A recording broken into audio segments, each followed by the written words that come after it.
guys, welcome back to my YouTube channel and welcome if you are new here. So this is gonna be my last holiday card. I hope you guys like this one. It's gonna be just like a holiday floral arrangement.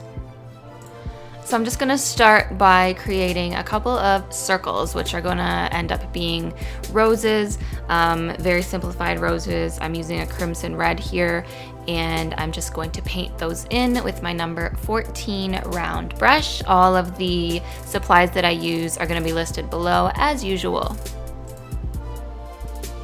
So while I wait for those to dry, I'm going to mix up a little bit of indigo with sap green, and I'm gonna start creating some circular style leaves. I'm using a smaller number 6 brush here, and I'm pulling out some of the tops of these little circles just to kind of make them a little more leaf-like. Now I'm switching to my other number 6 round pointed brush just because this one has a pointier tip, and with a little burnt umber, I'm just creating these sort of squiggly, very light lines for the branches.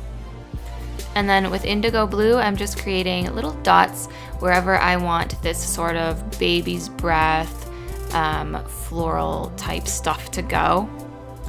And I'm just gonna keep on adding in leaves and different little pieces of floral things wherever I see a little bit of white space or wherever I think needs filling in. So with different shades of green, I'm just sort of creating little leaves wherever I want them to be placed, and I'm gonna add the stems in afterwards. Then with indigo, once again, I'm using the same number 6 pointed brush, and I'm just creating these little circles. Some of them are gonna come from behind the flowers. You just wanna make sure that if your flowers, the red is still wet, that you leave a tiny little space of paper so that they don't bleed together. And then with burnt umber, I'm creating those little stems for those sort of baby's breath type floral pieces, whatever you wanna call them.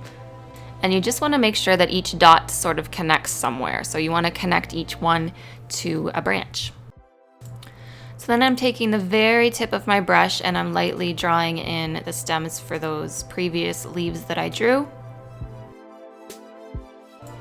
And I'm adding a little bit of veining detail to the circular leaves.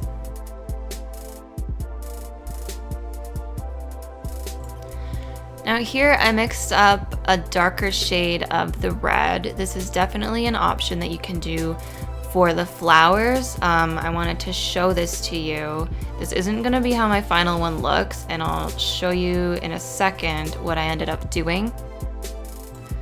So this is kind of my process of seeing what I like and what I don't. I started adding in some gel pen highlights and I didn't like it, so I just instead went in with a darker shade of indigo and created little shadow detailing on the bottoms of those circles.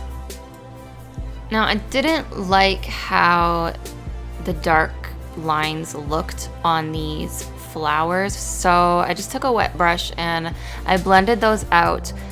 You guys, this happens with watercolor painting. You might do something that you decide later you don't think looks very good. This is actually my second attempt at this card, and I wanted to leave this in just to show you that I don't always get it right every time, and I do make mistakes, and I try to fix them the best that I can, even if it means starting over from scratch. So as I said, this is the second version of this card. The first one I didn't like, I scrapped it, and this is kind of the new result. So I just blended in that darkness with the crimson again so that it'll give me a brand new fresh base to start with. So now I'm gonna let those dry, and then I'm gonna go in and add some detailing. All right, so now that those are dry, I'm taking lamp black and a number 3 brush, I think, and I'm just adding these sort of oval centers to the crimson circles. These are going to be the centers of the flowers. And I decided that I wanted to do a lighter detailing on the flowers instead of a darker one like I did previously. So here I am just trying to mix up a lighter shade of the red, and it just kept turning out to pinkish. So I decided to kind of go with it, use the white, and I'm actually just going to use the white as a base. This is a white ink that I'm using. I'll link it below as well. You can also just use a white acrylic or gouache or something more opaque than watercolors.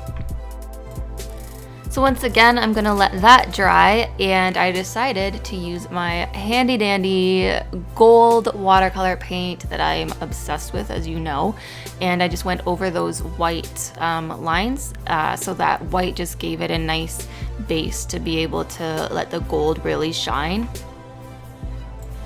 And I think it looks really good for a Christmassy sort of feel. You can do any of these methods for the roses that I have showed you. Really just do whatever you think looks the best. I really liked the shimmery little detail that the gold adds. I don't know, I love it so much. So there's the final card. It wasn't too hard. Hopefully all of you beginners are able to pull this off. If you enjoyed the video, please give it a big thumbs up and subscribe if you haven't already. And I'll see you in the next video. Thank you so much for watching my holiday card series.